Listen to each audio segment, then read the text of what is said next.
We're here today. I'm going to do an inspection video on a John Deere 14T baler.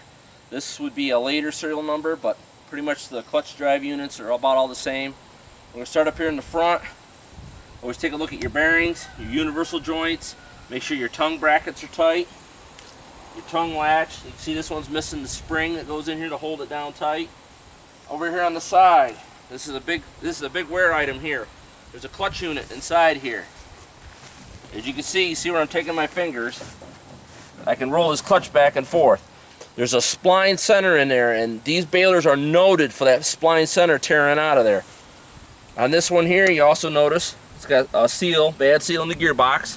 You want to always check the chain in here, replace it. It's only, if I remember, it's like the 24T. It'd be the same. It's not the same exact chain, but it's only like 35, 40 bucks. To have that chain break your forks, your needles, or your knotters, is it really worth it? And to have the downtime, change it every 4 to 5 years. If you don't bale a lot of hay, maybe every 7 years. But I'd rather have the peace of mind for less than 50 bucks of knowing that that's brand new and change that chain there. There's only 3 of the main drive chains here. The rest of them aren't a timing issue chain, so like the auger drive and the pickup drive, you can change them whatever when they break or whatever. But a lot of guys like to do the whole machine every 3 to 4 years. On the inside here, this baler came with a clutch drive unit on it. We have a lot of these. A lot of guys like changing them over. It eliminates the shear pin on the bottom of the pickup head, like a lot of them have. This here, you've noticed the pickup head has all the updated teeth. Are you getting a good shot of the teeth? Wide shot, the whole head. These are the pre-bent teeth that we offer and sell. These make a huge difference since we've started buying these teeth in bulk quantities of picking the hay up out of the field. As you can see, beautiful curved design. Don't seem to get as many rocks as you do with the newer balers. This has the older pickup hold downs. 14s didn't come out unless you bought like a 214, had the big bands that come down. You can put a 24T curved band set on a 14T. It increases the capacity and you won't shear as many pins on the auger drive. As you can see, these are all brand new pickup bands. The brand new braces in the back. You can see the stainless steel bolt hardware kits. It's 20 years down the road when you want to take these off or do some work inside the head, not a problem. Stainless steel isn't going to rot in like the regular steel bolts did. This is our update version. We went through and redid this head. Over here on the side, a lot of problems people have here is this auger drive pin. We haven't seen a huge problem. Knock the 2 bushing inserts out, drill it out, whatever you want to do, put a larger bolt in there, cure the problem. We really don't see too much of an issue here. There's some units that don't have a slip clutch unit. Most of them do. If they do, you don't need the shear bolt down there. We usually just tell people to put a bolt through the center. Those little pound-in pins, if you hit a little slug of hay, it seems to want to shear. It's because the holes are getting egg-shaped from over the years of use. Dry both bushings out, just put a bolt in there. You got the slip clutch up here on the top. Even if it doesn't, I've not seen where somebody is baling such a high capacity that they're actually going to bend the fin on an auger. So eliminate that shear bolt, go to a regular bolt design. If you want to keep it original, fine. But a lot of times the bushing holes get wore and that's what causes you to break a lot of shear pins. Over here on the back, we have some leftover hardware from when we changed all the pickup heads, teeth and stuff over. But these 2 bolts here, you can update those to stainless steel with a wing nut, so you can change your twine tension depending on if you're running heavy twine or light twine. Underneath this cover is a 60 chain. If it's never been changed, do it. It's a short piece of number 60. I tell some people to put 60H in there because it does take a lot of stress. This chain here is number 60. You can put 60H on here also. It's like I said, this is an important timing chain for the feed forks to the knotters.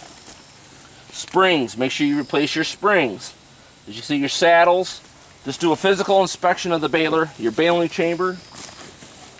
You can see in this one, we can get a view from the camera down in. You can see the rot spots down in there. So you can see some of the rotting that's taking place. We have to pull this into the shop and actually weld some new steel into the bottom. Up on top up here, you can see the customer here that brought the baler to us to work on. We haven't needed to touch the knotters yet. Said it was tying fine, but he sprayed it with some white grease. That's fine as long as you wash it off before you start your next haying season. He installed a new tucker finger shaft himself last year. This is one of the most important things to make sure it's freed up. This roller needs to be against this cam. If you notice your roller's here or up here, this tucker finger shaft is bent. You need to replace it. So just like I said, the tucker finger shaft with a roller on it should be riding right up. Well, this one here's right, I mean, you could turn the roller a little bit, but it's right up against it. This is a brand new one. As you can see, there's two brand new tucker fingers linkages down in there. You see the new linkages, we offer those. Everything we have is American made. That's a brand new finger, tucker finger, brand new rod, new linkages, and the new tucker finger. Over here on this side, we got linkage arms. There's two roll pins in here. You see one of them's gone. You want to make sure you replace these roll pins every now and then because they do get play in them. The pins, check your cotter pins on both sides. Brake pads, these are old, getting wore out. You want to keep there's enough brake pressure that the needles can't fall down in by themselves. And most importantly, this is a later style. Hear that noise? You can get a shot underneath, please. This is the safety stop for the needles. If your baler comes out of time, you're not going to eat a set of needles. See how you hear that? That's got a lot of spring pressure. It's free. The earlier 14Ts have a curved piece that goes over the back with an adjustment.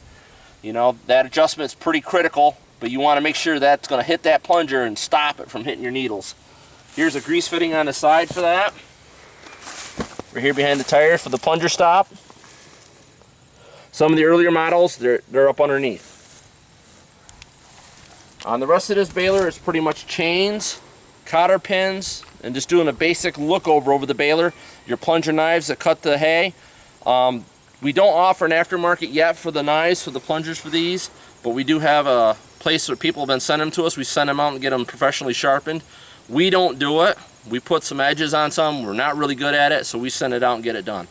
If there's any other questions on this baler, you can get a hold of us at either on our website at www.bestbalerparts.com or by calling us 607-846-5959.